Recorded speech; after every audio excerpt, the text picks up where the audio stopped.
อื่นสิฮอดแล้วบ่นะเดี๋ยวเราไปฮอดเลยพักแถวปากสั้นนั้นปากกระดิ่งนะอ่าปากสั้นเลยปากกระดิ่งมาเท่าจันหู้อยู่ดอกหม่องที่ค่อยเกิดอุบัติเหตุนะไปเฝ้าหม่องปากสั้นนั่นแหละพอจะมาเลยมันสิดึกก็เลยย่านมันอันตรายเนี่ยไปน้ำพุน้ำเขานะครับทาง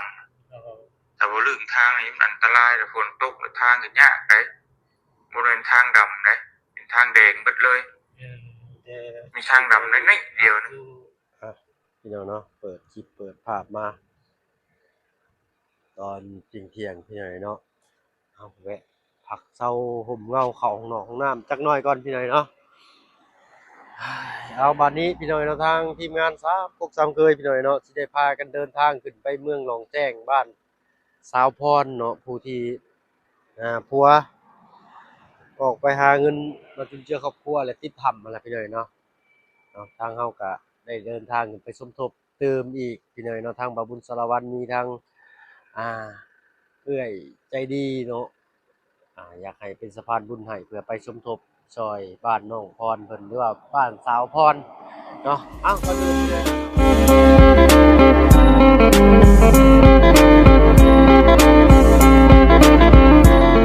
ทายพี่น้องเด้อเนาะกับทักทายสบายดีผู้ใหญ่ใจดีแล้วก็ FC เบิร์ดทุกท่านที่เข้ามารับมาชมช่อง YouTube บ่เพิ่งเคยหลายคือเก่าเนาะบ่ว่าฝั่งไทยฝั่งลาวแล้วก็ทั้งฝั่งต่างประเทศก็ยินดีต้อนรับเข้าสู่ช่อง YouTube บ่เพิ่งเคยหลายอีกเช่นเคยพี่น้องเนาะเดินทางพร้อมกันมื้อนี้3 เคยพี่น้องเนาะทางบ่เพิ่งก็มีสมทบบ่น้อยบ่หลายดอกพี่น้องเนาะทางอ่าอ้ายใจดีทางฝั่งต่างประเทศเพิ่นเนาะอยากให้ทางบ่เพิ่งไปสมทบมอบเป็นเงินเนาะให้ทางสาวพรเพิ่นเนาะเดี๋ยวจังได๋นั้นก็ไปลุ้นเบิ่งนำกันพี่น้องเนาะผู้แลฮอดเมืองรองแจ้งพุ่นแหละพี่น้องเนาะจักสิฮอดจักโมงก็บ่ฮู้คือกันพี่น้องเนาะไปพี่น้องไปปึ๊บเอาเรียบร้อยปลดทุกข์ปลดเรียบร้อยแล้วบาดนี้ยังบ่เพิ่นยังโอ้ยพร้อมเดินทางได้นี่เหนื่อยฮอดไสนี่เสบังไฟเซบังไฟเมืองเสบังไฟอยู่ในแขวงสวรรณเขตอยู่พี่น้องยังบ่รอดอยู่เนาะเขาที่น้ำแล้วก็ทีนั้นเนาะมันสิผ่านจักแขวงนี่เนาะสิผ่านจักแขวงบ่บุญแขวงขมวนเนาะโดยแขวงขมวนแล้วก็ฮอดแล้วพุ่นแล้วแขวงไอ้เพชรบูรณ์เดี๋ยวเนาะเป็นครั้งแรกของบ่เพิ่งน่าสิได้ไปไกลเที่ยนึงแขวงเพชรบูรณ์โดยบ้านแขวงนึงยึบสบายดีเด้อสบายดีไปเดินทางบาดนี้เวลาเที่ยงๆจังพี่น้อยเนาะแดดจ้าซะเหลือเกินอยู่เนาะฮอดจักโมงแล้วพี่น้องเอ้ยเบิ่งนำกันพากันกินข้าวกินน้ำแล้วเมื่อกี้นี้พี่น้อยเนาะเดินทางต่อไว้กับผักไว้กับต่อเหนื่อยไกลประมาณจักกิโลเพิ่นว่า500กว่ากิโล500ไกลเช็คเด้อบ่รถล้างลุงจ้ะยังแฮะบ่เช็ครถเด้อเช็คดอกเช็คลมเด้ลมพุ่นแหละทางหน้าพุ่นแหละไปโอ้ยจักหน่อยเพิ่นผู้นั้นสิให้ข่อยเป่ายางให้เด้อ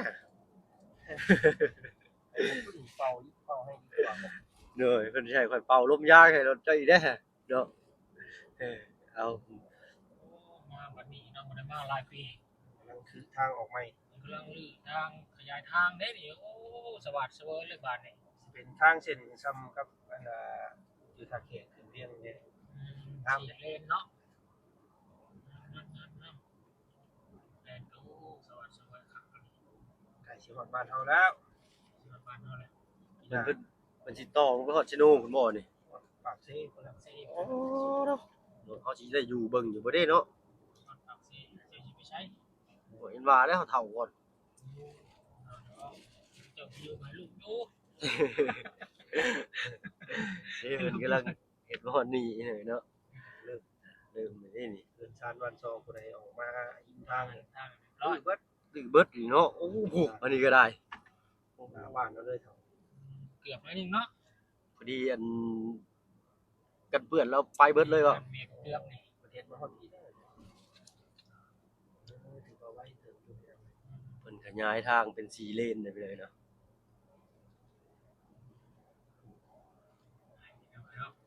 น้อยยังอีก50 กิโลฮอดท่าแขก เลย เที่ยวได้นี่ เยี่ยมเลยเนาะเยี่ยมแล้ว ท่าแขกจึกลม เลยอ่ะ เย็นใส่ เติมก็ต้องเติมลมเย็นบ่ตู้นี่ เติมมันบ่มีก็เติมลมธรรมดาก็ได้โดยเอาเดินทางไกลไปนี่อยากได้ลมเย็นนะมันจังผมได้อย่างเฮา เลย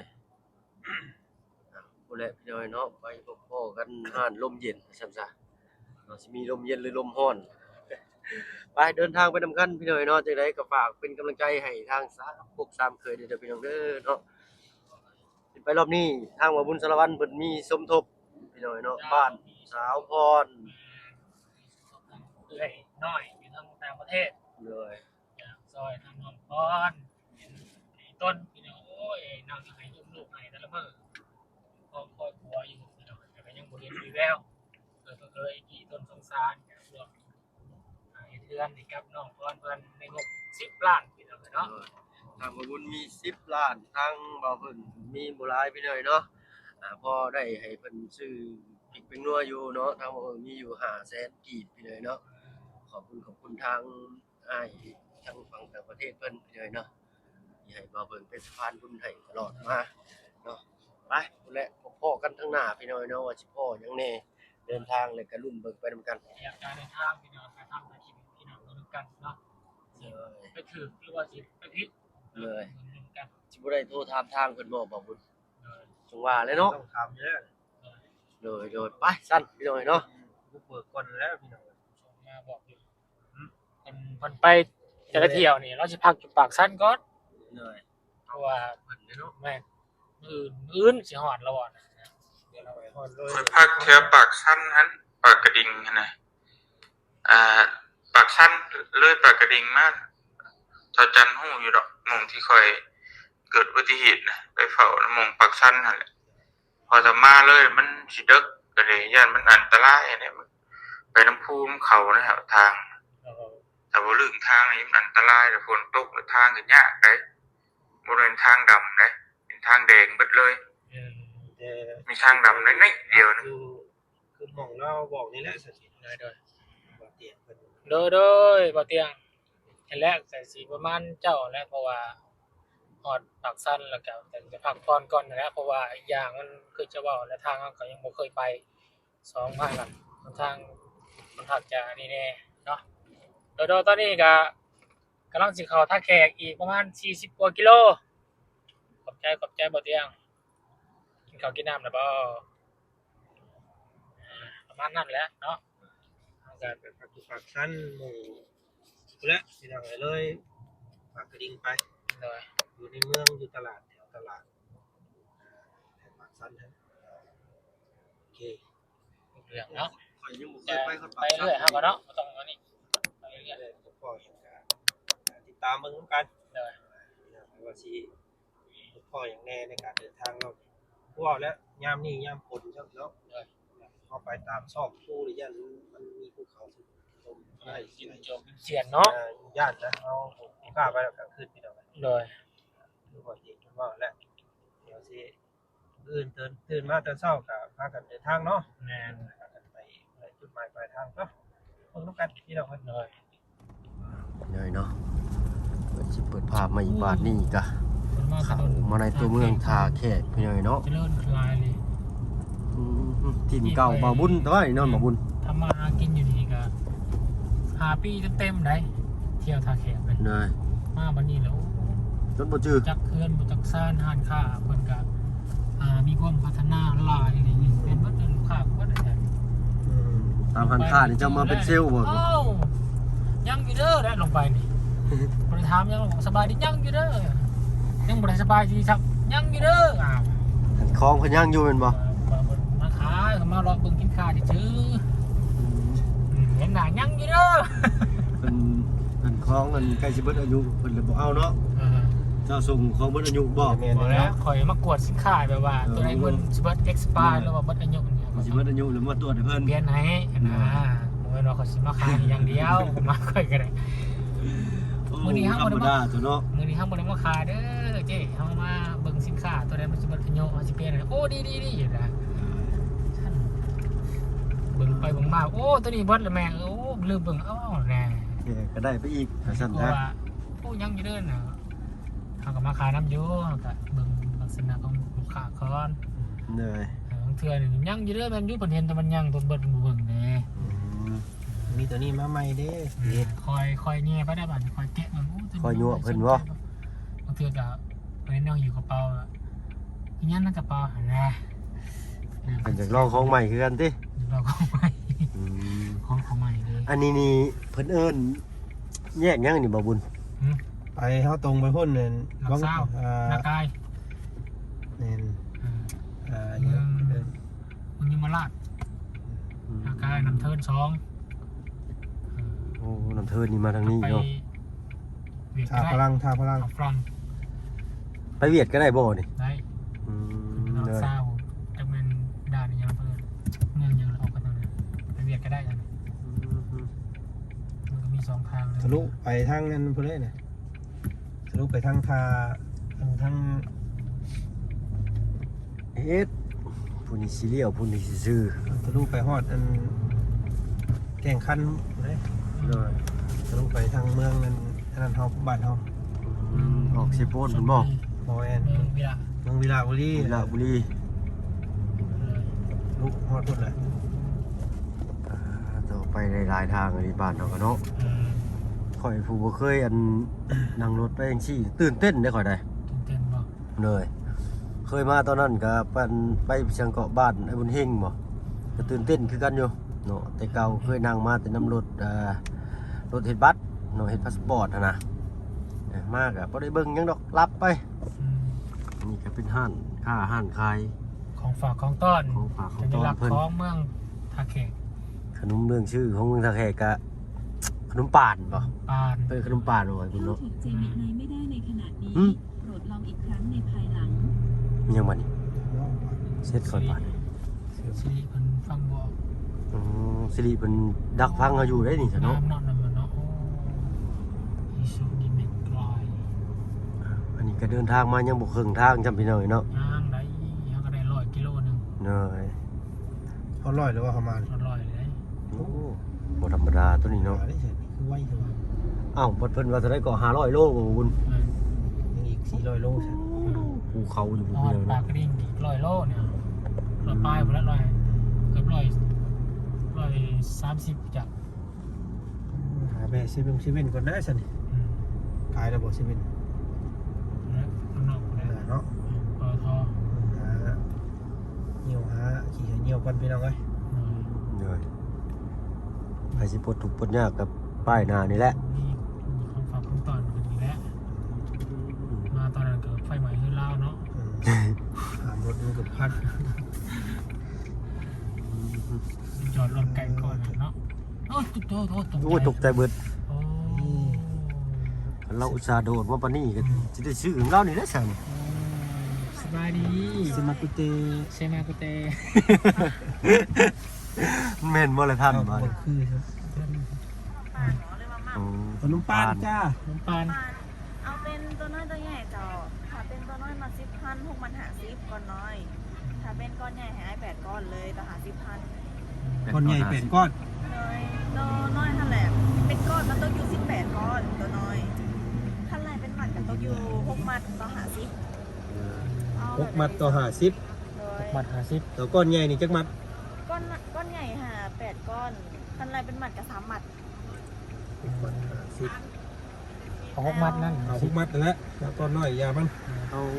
มันจะคู่กันแน่บ่ เอาแสนหนึง เอาตัวน้อยเป็นบ่ เด้อ เป็น12มัด13มัดทั้งแถม ได้แล้วเป็นไหม นะ เดี๋ยวโอ้ไม่ค่าเพิ่น กูไม่ขาดแล้วแขกใจดีไหน ใจดีเด้อ ทีนี้ว่าม่วนไหนเอา มีหลายสิ่งหลายอย่างเลือกสรรพี่น้อยเนาะมีอาหารแห้ง ฝากก็ มี กิน ข้าวต้มขนม อยากเนาะ เนาะ ไปนำทางมันมีห้านซื้อบ้ายย้อนอินไว้เนาะ ฝาก เขาเคยมาซื้อเธอหนึ่งในนรุมนี่เนาะ 14มัดเด้อ โอ้ ใจหลายเด้อ เออ จ้าขอบใจจ้า มันก็เตะ เอา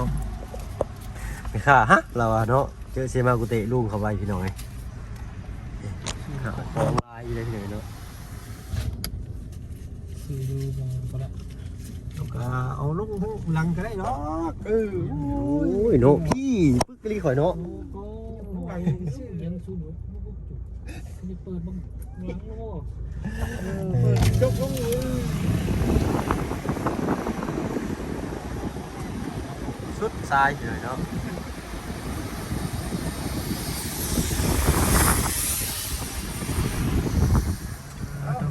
โอ้ยทางนอกแจ้งจางปาง เนาะไปเพื่อนแน่ถ้าพลังได้ทาง โอ้ไปทางขวาเมื่อกี้นี่เนาะ ยามนี้มีแต่ฟ้าแต่ฝนแล้ว ถ้าฝรั่งเพิ่นก็บ่ให้เข้าได้เนาะยันน้ำท่วม ปีแล้วว่ามาตอนนั้นนะ แม่น มาจากคนนะ มาบ้านชายพื้นที่ ที่ เพิ่ ว่าน คนมาเข้าน้ำท่วมเนาะไวเลยเนาะ แต่ว่าภูเขาทางตาแข่งเป็นภูหินปูนเนาะบ่ค่อยเป็นภูคือทางเซโปนเพิ่นเป็นต้นไม้ ผู้นั่นเป็นผู้เปิดผู้เพียง ภูเพียงภูตาแข่ง ผู้ เนาะ สักสั้นผู้หิน ภูสากสั้นหรือภูเพียง มันบ่ค่อยคือกันปานใดพี่ใหญ่เนาะทางเซโปนนี่สิต้น แต่ ไม้ บ้าน หลา เฮาย อี กว่า ดีว่าทงเพียงเพิ่นเอิ้น โดย มีสามรูปแบบเด้ ทงเพียงเป็นบ้านเฮาเฮ็ดให้หน้าได้ แม่น ทางนี้นี่ปลูกมันก็บ่ได้เด้ตาแข่งเนาะ แถวเซโปนนั่นผู้เพียง ภูเพียงปลูกมันเฮ็ดการเกษตรพอได้อยู่พี่ใหญ่เนาะ อันนี้ผู้สั้นผู้สักสั้นเป็นบ่ได้แล้ว จะระเบิดอย่างเดียวเนาะ มีแต่ระเบิดเฮ็ดปูนเฮ็ดนั่นแหละเฮ็ดปูนเฮ็ดทางนี้ บริษัทปูนเพิ่นมาระเบิดเอา หินเลยเฮ็ดทาง โดย ภูเขาเพิ่นเอิ้น ทอป่ะ เฮ็ดแล้วพี่น้อง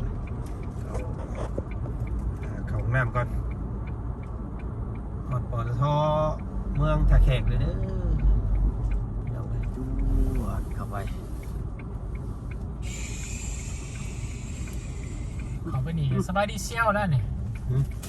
มีเสียแล้วบ่ นี่ โอ้ วันละออกแล้วไปจัก ยัง เสียครับ นี่ ยังเสียหัวจิตลาบอยู่ ปึ๊บ ขนม